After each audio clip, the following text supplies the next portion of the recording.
భూమిపై ఇంద్రుడు పిలిచెరా, వరుణ వరదై పలకరా, ఆకాశాన్ని ఇలా దించరా కురిసేవానగా.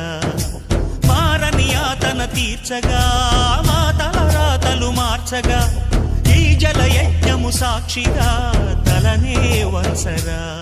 మహారాజు తాని సమిధల్లి మారి నిలువెల్లా వెలిగెరా, భోగాన్ని విడిచి త్యాగాన్ని వలచి తాపసిగా నిలిచెరా.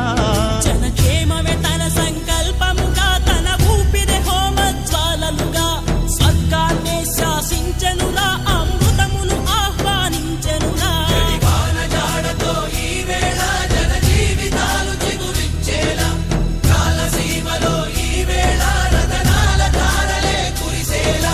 కల్లు కల్లు మని సిరిము వల్లే చినుకే చేరగా, జల్లు జల్లు మని పులకి